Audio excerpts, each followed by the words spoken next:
Hey, what's going on, YouTube? Or Storm here with another deck profile with you guys today. But this is going to be part of kind of the series I've been doing for a while. I'm going to make it an actual video series because I feel like it's really solid. It's really good content for you guys. It's going to be called the Intro to Blank series, typically where I introduce you guys to a brand new deck. Today's deck happens to be Dynamis. I will always do this when a brand new set list release. I'm going to do the same thing for Wing Raiders next month.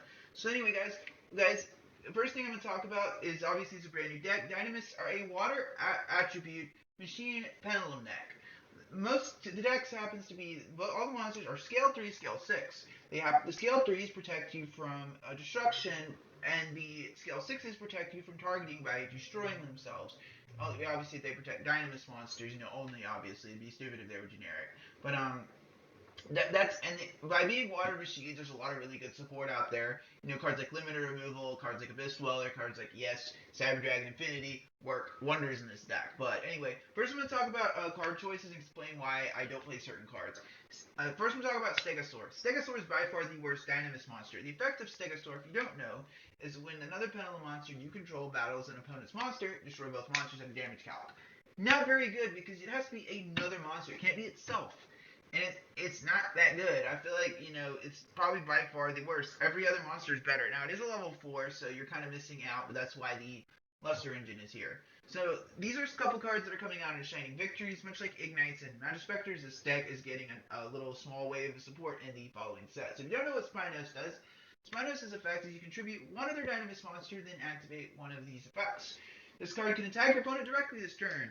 That's pretty good. Being able to attack your opponent directly with a 2500 beater, not bad. It's like all the other scale 3s. It protects you from destruction by battle opponent's card effects, or it can make a second attack. Um, that's pretty good. And the fact that it doesn't say monsters, much like cards like Renai's Pendulum Dragon, it's pretty dang good. And the other card, Dynamis Eruption, is pretty mediocre. When your Dynamis monster you control is destroyed by battle or card effect, you target one card and destroy it. Not only is it a 1-for-1 and slow, but it's also hella situational because you should always have charge out anyways. You don't want your monsters to actually be destroyed. You want them to be back in your hand anyways. I do understand that, sometimes that will happen, but I just feel like this card is pretty damn mediocre. Now, for some of the OCG cards, I'm hoping we get these two cards in Premium Gold 3s. The first card is number 94, Crystal Zero Lancer. This requires 2 level 5 water monsters, so during either player's turn, you can detach one Exceed material from this card and then target one face-up monster in the field. Its attack is halved until you're in phase. Pretty nice. That's pretty good, and it's during either player's turn, and you can do it during the damage step because it modifies damage, so you can chain it after your opponent chains on us. It's pretty funny when it happens. And then this card actually stacks on top of it. It can stack on any rank 5 water monster most of the time. You're going to be stacking Crystal Zero on top of it. So the main effect is obviously, the traditional, XC materials attach this card, whatever. We've all read it from the numerous Utopia cards out there. This card's effect is that first it gains 500 attack for every Exceed materials. Typically, when you summon this, it's going to have 3 materials underneath and it'll be a 7700 beater. That's pretty good. And you can detach material from this card if it would be destroyed. So if your opponent tries to Regeki or Dark Hole, nope, not gonna happen. So, and the last part, I really wish the last part of the text was during either player's turn. It'd be so much better if it was. But once per turn, you can detach Exceed material from this card, negate the effects of all face-up your opponent controls until the end of the turn. It'd be so good if it was during either player's turn, but it's not. Pretty solid card. 3,700 attack is not anything to sneeze at. Pretty decent. I might play like one of each if I had room. But first attacks people tried early on, Cyber Dragon's Clash is what this deck does. That's the problem with Cyber Dragon because Stegoceratops and Brachion already do with this, and the problem with Cyber Dragon is it has more attack than Brachion. So if you special Cyber Dragon, you can't special Brachion if your opponent has no monsters, which or your opponent has like a Skullcrobat Joker out. You can't special summon Cyber Dragon to special summon this, which is sort of the point. And the same thing with Stegosaur. Cyber Dragon just conflicts with what the deck does. Gazer Shark was tried in some of the early builds. I feel like this card is not that good in this deck. Most of the time, your Dynamis monsters will not be sitting there in the graveyard. If they are, you're probably playing the deck wrong. You definitely want your cards in the extra deck because it's a Pendulum deck. So I just don't think Gazer Shark's very good either. One copy of Pot of Riches, or talking about not one copy of Pot of Riches. Talking about Pot of Riches. This card is not bad in this deck, but I think it's kind of in the same boat as Geyser Shark. Your Pendulum Monster, yes, it can shuffle from the extra deck, but you want that extra deck as a resource. You don't want to be shuffling it into your deck more often than not.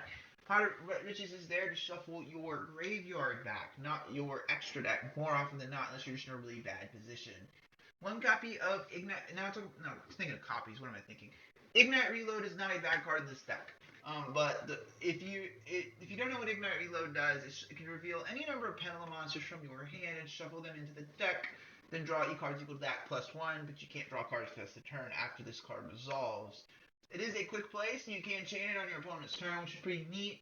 But if you're just wanting the most consistent engine, these two cards are probably where you want to go. Moria Greed and Upstart Goblin. I've been playing Ishis on DM for quite some time, and I can find that these two cards are MVPs. Same concept with this deck. You want to turbo through the deck and get to your charges as soon as possible. These two cards are for you. I typically don't have, in my opinion, never run more than 2 Moria Greeds. It's sort of the same reason you don't run 3 Magic Planners. You don't want to draw more Magic Planners with your Magic Planner. It sounds redundant, but the same thing with concept with Moria Greed. You don't want to draw Moria Greeds off of Moria Greeds. That's why it's in here. Now for the deck profile. 3 copies of Dynamis Rex. Dynamis Rex is really good. It's your best monster. So I'm not going to talk too much about the pendulum effects. I think we've gone into that enough. So to start with damage step, if this card attacks, you can tribute 1 Dynamis monster to activate one of these effects. The second effect is that this card can attack an opponent's monster again in a row. It can only attack monsters, but if it does attack, it deals piercing damage. But worry not. The second effect is you can shuffle 1 card from your hand or on the field at random, and it gains 100 attack permanently. Pretty dang cool. I feel like the second effect is what really makes this card shine. Being able to spend Cosmo ships, or generally cards that have targeting protection, is pretty nice. I feel like it's a really integral part of this deck. Like, I would not Rex is the best card in the deck, no question. Then 3 copies of Ceratops and Brachion. Much like I mentioned earlier, I'm not going to go too much into these cards. Ceratops can special summon itself from your hand if you only control all the monsters you control are Dynamis monsters other than itself. And Brachion can special summon itself if your opponent controls the monster on the field that has the highest attack and you don't control a Brachion. These cards combo pretty well together, and they're pretty important in the deck strategy. And then 3 copies of Dynamis Petran. Petran is your searcher. Whenever you destroy a monster by battle, you can add 1 Dynamis card from your deck to your hand. Meaning you can add charge, you can add rush, or any kind of your Dynamis combo pieces that you need. And then, of course, the next card is 3 Peleus. If you know what, Peleus is probably the second worst Dynamis, but I still think it's a pretty decent card. So the effect is your opponent loses monsters loses 100 attack and defense for each Dynamis card you control. That counts your charge, that counts your monsters and pendulum zones. That's pretty nice. It's not the best one, but it's pretty decent. And then the Luster engine, I'm running 3 Draco Rulers, 1 Master Pendulum, and 3 Luster Pendulums. I will say, these guys are here to make sure you always have your 3 scale, because that's what's important. You don't want, unless you're in a really, really, really bad position, you don't ever want Luster Pendulum in the Pendulum Zone. 3 copies of Dynamis Charge. Charge is a pretty integral part of this deck. You've got to run 3. Charge is really good. So if you don't know what Charge does, when it's activated, add 1 Dynamis monster from your deck to your hand, and then the second effect is what really makes this card good. Whenever Dynamis cards is added from the field to your extra deck face up, you can add 1 of those cards to your hand. That's pretty damn good. It basically makes all of your Dynamis monsters that when they activate their effects in Pendulum Zone costless. That's pretty good. Or hell, your Rex's effect is now costless. When you tribute off a monster, it goes right back to your hand. That's pretty cool. Really integral part of the deck. Like, you gotta play 3. 2 copies of Dynamic Power Load. The reason I'm only running 2 is because Power Load is kind of inferior to the Magispector Field spell, which searches anything you need. So, like, Power Load's effect is that when the Dynamis, it says the same thing as Majesty's Paladin or the Ignite Field spell. They gain 300 attack and defense. When a Dynamis monster you control attacks or is attacked, it turns them all into Armades. Your opponent cannot activate effects until the end of the damage step. That's pretty good. Staring at 2,700 Rex that's also in Armades is pretty cool. Because it's not as good as Majesty's Pegasus, I feel like you don't really want to max out on copies, but if you're playing a more pure build, feel free. It's a great card. 2 copies of I think this card is called Draco Face Off the TCG. So you don't know what this card does. You reveal 1 Draco Slayer and 1 Draco Ruler Pendulum monster from your deck, and your opponent chooses 1 at random. Similar to Noble Knight Boars or Spellbook Library of the Crescent. They choose one at random, and then you can either put it in the Pendulum Zone or add it to your extra deck. It's also a quick play, so say your opponent is foolish is unfortunate enough to choose your Vector Pendulum, and you've chained this on their turn. Unfortunately for them, their pendulum effects are negated now, so that's pretty cool. Always like quick play spell cards, especially because they're usable on your opponent's turn. One copy of Regeki. Regeki is pretty much still a good staple. I feel like it's not great in some matchups, but then those you can always side it out. One limiter removal. This card is not meant to be used defensively. So limiter removal, you use Cyber Dragon and Cosmo players, you're probably pretty familiar with this card. Double the attack of all face-up machine monsters you control, until the end of the turn, but they're destroyed during end phase. This is your win button. You basically have a Rex out, and your opponent or you have a couple Dynamis monsters out. You attack, go to damage step, limiter them for game. At some point, limiter removal is one of those cards that's placed at 1, much like BLS, that we've all been game by at some point. So, obviously, they're all machines. Why would you not play limiter removal? 2 copies of MST and 2 Wavering. I feel like these are pretty solid ratios going forward, unless you're playing some deck like the top, like Mages and Pals or Magicians, and you're probably playing Twin Twister. This deck does not like Twin Twister because it wants its cards in the hand or in the extra deck. You don't want your Pendulum monsters in the graveyard because they don't do anything for you once they get there. So, unlike Magicians, you can't recycle your stuff, and unlike Mages and Pals, your Perform Mages don't activate in the graveyard. So I just find that this is better than Twin Twister. And then 3 copies of Dynamis Rush. Rush is a really important card in this deck, I feel like. So if you don't know what this card does, special summon 1 Dynamis monster from your deck, and if you do, it is unaffected by other card effects, but it's destroyed during end phase. So if you have this while your charge is out, you can just add that monster right back to your hand. So as you guys can see, I've been talking about charge a lot. It's obviously a really important card piece of this deck. The fact that it's unaffected is also pretty nice because your opponent can't go into their main phase 2 and get cute and try to Castel your monster if you don't have the pendulum scale set up. So they have to actually leave it. If you time this card correctly, your opponent is not going to be able to do anything. They're just gonna have to pass their turn. 2 copies of Spiritual Water are AoE. Now you might say, oh, you're playing a Charmer card too bad, or not really. This card is actually pretty damn good. So if you don't know what this card does, tribute 1 water monster, and it's a pendulum deck, so they go to the extra deck. They don't go to the graveyard. You can look at your opponent's hand and send 1 card from their hand to the graveyard.